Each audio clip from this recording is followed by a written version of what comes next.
Hello students, welcome to the next class of heredity and evolution. So in the last class we had talked about three important evidences for evolution, that was morphological, anatomical and vestigial organs as a proof for evidence. Today we are going to see the next three set of evidences for evolution. As you can see, the fourth is called paleontological evidences. A question may arise in your mind that which organism existed millions of years ago and how do we tell about that particular organism. So what has happened millions of years ago during the flood, earthquake and volcanic eruptions, ruminants or the remains of that particular organism remained or they form impressions on the rock, as you can see in the diagram. And such reveals or such proofs what we get are called fossils, and the study of this fossil record is called as what? Paleontological evidences. I'll repeat: remains of plants and animals like dinosaurs and fishes were found on the rocks or on the ocean floors.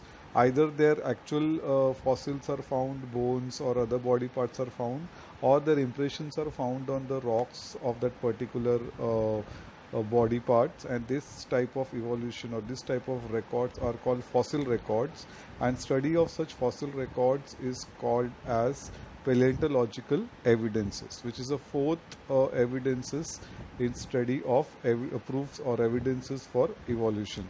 So as you can see in the diagram, I can see the impressions of the bones found of the dinosaur, and of the second one is the impressions of the fishes onto the rock.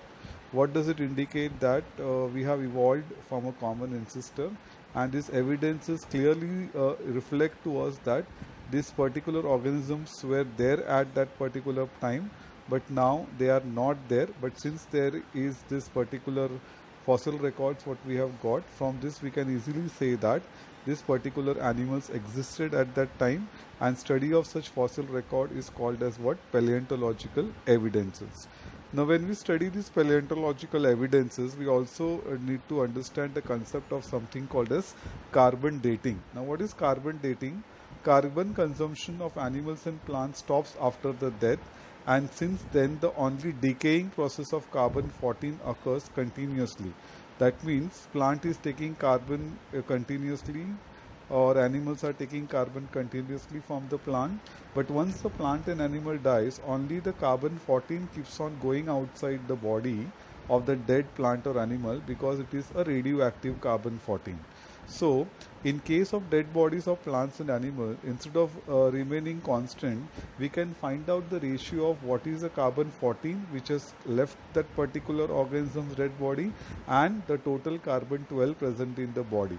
And this ratio of carbon-14 into carbon-12, when we calculate and we find out the age of the fossil, that is known as carbon dating. So what is carbon dating? I'll repeat. Once the organism dies, the organism start giving off carbon-14, which is radioactive, it is not stable, and carbon-12 remains as it is in the body. So if I take a ratio of carbon-14 to carbon-12 in that particular dead organism, or the fossil of the dead or body of that particular organism, I will be able to calculate back and say that which era or which year this organism was alive, and this will clearly help me in putting that particular organism in a proper sequence of evolution. So I can find out whether which was the ancestor and which evolved, which organism was evolved the first one. Now these slides just give you a brief idea about how the carbon-14 is formed. So what is given in this diagram is the cosmic radiations which comes from the sun are absorbed by some of the carbon, and it expels out the neutron, and when the neutron is expelled out, it is taken up by the nitrogen, normal nitrogen 12, and once this normal nitrogen 12 takes that particular neutron, it converts carbon 12 to carbon 14, and then this carbon 14 goes into the soil. From the soil it goes into the plants, from plant it goes to the animals, and when the animal dies or the plant dies, it gets buried into the soil. And once it is buried into the soil, it starts releasing off that particular extra neutron which it has got, that is carbon-14 start decaying, and only carbon-12 remains in the body constant. So what we do then, we just calculate the amount of carbon 14 is to carbon 12 ratio, and based on that we can find out the age of that particular fossil or age of that particular animal when it was living, and this entire process is known as carbon dating, which helps us to find out an evolutionary link. So if suppose I have got two samples and if I do carbon dating of those two dead samples of fossils, I would be able to find out easily that which one has come first and which one has come later on. So in this way we can find out an evolutionary link using paleontological evidences and doing something called as carbon dating. The same thing is explained here. Carbon consumption of animals and plants stops after the death. Since then only decaying process of carbon 14 keeps on going on. Again the same thing, we need to calculate the ratio of carbon 14 to carbon 12, and this ratio will give us a clear cut idea that what is the age of that particular fossil and how am I supposed to relate that age of the fossil and do a connecting link of the fossil, which era that fossil belongs to, and accordingly we can find out that particular sequence of evolution of that particular animal. In your textbook page number 6 they have also given a diagram of diagram page number 6, diagram 1.8, structure of the ground level. It is clear from that the starfish and the snail like animals were the first were evolved. From that the fishes were evolved. From that the higher organisms like reptiles were evolved, and from reptiles the birds and mammals were evolved. So all these we were able to form a connecting link by studying these paleontological evidences and doing this important chemical process that is known as carbon dating. And therefore carbon dating is one of the important concepts you should understand in calculating the age of that particular fossil and finding out the connecting link of that particular fossil. So in the next slide, as you can see, the same procedure they are explaining. You can just read for yourself. The time passed since the death of the plants or animals can be calculated by measuring the radioactive carbon 14 and the ratio of carbon 14 to carbon 12 present in their body. This is called carbon dating method, and this is used in paleontology, that is study of fossils and finding the age of the fossils, anthropology, that is for determining the age of human fossils, and manuscript. Now we have evolved from a common ancestor, but today's modern man was not the same many years back. So how could we relate us to those ancient human beings? Was using the same carbon dating technique. So whatever fossils we got about the humans, we have done the carbon dating procedure on that, and we have calculated the age of that particular fossil, and based on that we have done an evolutionary link of how this modern man evolved from a pre-ancestor man. Cro-Magnon man, Neanderthal man, all these were the pre-ancestor man, and from those pre-ancestor man we have evolved. That was clearly proved using this particular method of carbon dating. So you can just go through this slide, and that's why I've kept it for more time so that you can make it more clearer to understand this particular concept of carbon dating. Now the next thing what is coming up here, once the age of fossil been determined by such technique, it becomes easy to deduce the information about other former organisms. So which were the organisms which were before this particular organism, which were the organisms which were after this particular organism.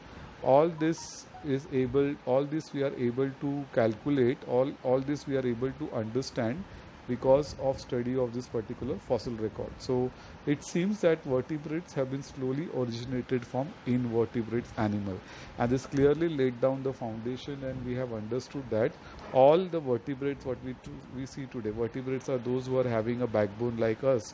They say that we have evolved from the invertebrates like cockroaches, invertebrates like hydra, invertebrates like starfish. So we are vertebrates, but though we are vertebrates, we have evolved from the invertebrates.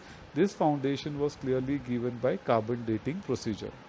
Next important evidences we are studying is the connecting link. As you can see in the diagram, there are three diagrams. One is called duck-billed platypus, one is called lungfish, and the other is called peripatus. So they are telling you Observe the following pictures and discuss the characters given below, or discuss the characters what you can observe. So what we are going to do, we are going to talk about this duckbill platypus and the peripatus, and we are going to find out which one is the connecting link between which two organisms. For that you should be knowing something about animal kingdom or classification of animals, which we are going to talk in the 5th chapter of this particular science 2 section. In the meantime, you should understand some of the characters of animal classification. In case you have any more time to go through it, you can study the classification of animals apart from this. So let us take the first example. As you can see the peripatus here, some plants and animals show some morphological characters by which we can relate it to differentiate. So one is your peripatus and the other is your duckbill platypus. They all indicate that they have evolved from a common ancestor, and their connecting link between the two sections. Like here in this case, the duckbill platypus have relationship with mammals, that is, it presents a mammary gland and hair, and lungfish perform respiration with lungs. So that is the characteristics of vertebrates, whereas it has something similar to reptiles also, which indicates that mammals have evolved from reptile. So duckbill platypus is an indication, or it's a proof which indicates that we have evolved from that means the vertebrates have evolved from the reptiles. That is what is a clear indication there. In March 2020, one of the MCQ was asked on the duckbill platypus. They had asked, duckbill platypus is a connecting or dash is a connecting link between the reptiles and amphibians, and the answer was duckbill platypus. Many of them had written peripatus there and lost the marks. So please remember that duck-billed platypus is a connecting link between reptiles and amphibians. I'll repeat, duck-billed platypus is a connecting link between reptiles and amphibians because it shows few characters of amphibians and few characters of reptiles. Okay. Next and the last, you can see this last proof of evidences. We are going to see embryological evidences. If you see the embryo of this particular, these are all embryo. Embryo is formed after the fusion of male and female gamete, and the zygote is formed. You can see the embryo of fish, salamander, tortoise, chicken, pig, cow, rabbit, and man. All these embryos, if you see the initial stage, that is stage 1, this diagram is also there in page number 7, figure 1.10. If you see the first phase, all embryos look same. There is no, you cannot make out whether it is an embryo of a fish or whether it is an embryo of a chicken or it's an embryo of a cow or a rabbit, because all embryos are going to look same. At the second stage, there are slight differentiation, or they look slightly different, but at the third stage, they actually become a fish embryo will become a fish, a salamander embryo will become salamander, a tortoise embryo will become tortoise, a chicken's embryo will become chicken, a pig's embryo will become pig. So this clearly indicates that comparative study of embryological or embryonic development stage of various vertebrates given the picture shows that embryo shows extreme similarities during the initial stage. So all embryos are similar at the initial stage, but as the embryo starts growing up, later on they become dissimilar and they evolve into different organisms. But this clearly indicates that we have at initial stages, since we have a similarity, this clearly indicates that we have evolved from a common ancestor. So this is a proof that we have evolved from a common ancestor, and that's why we should be knowing about this embryological evidences. Initially all embryos look same. Later on, as the embryos become a fetus, they start developing into individual fetus. But since initially the embryo all are same, we indicate or we say that we have all evolved from a common ancestor. I hope this is very clear. So in today's class, we have tried to understood what are meant by paleontological evidences, that is study of fossils, and how using carbon dating we can do study of fossils and find out the age of that particular fossil and when that particular organism was living. Second, we have talked about the connecting link, that is duckbill platypus and peripatus. Peripatus is a connecting link between Annelida and Arthropoda. What is Annelida and Arthropoda we'll discuss in the classification of animal, and duckbill platypus is a connecting link between amphibians and reptiles. That is what we have understood in today's lesson. And the sixth important evidences we study is embryological evidences, which clearly indicate that we have evolved from a common ancestor, because initially all embryos are same but later on they become different, shows that we have evolved from a common ancestor. So I hope this makes all the 6 evidences of evolution very clear. Go to the video 2-3 times, try to understand it more clearly, and in case you have any doubt, please ask on a personal chat. I hope you will enjoy this video and you'll go through it again and again till your doubts are very much clear. Till we meet next time, please stay home, stay safe, take care, bye bye.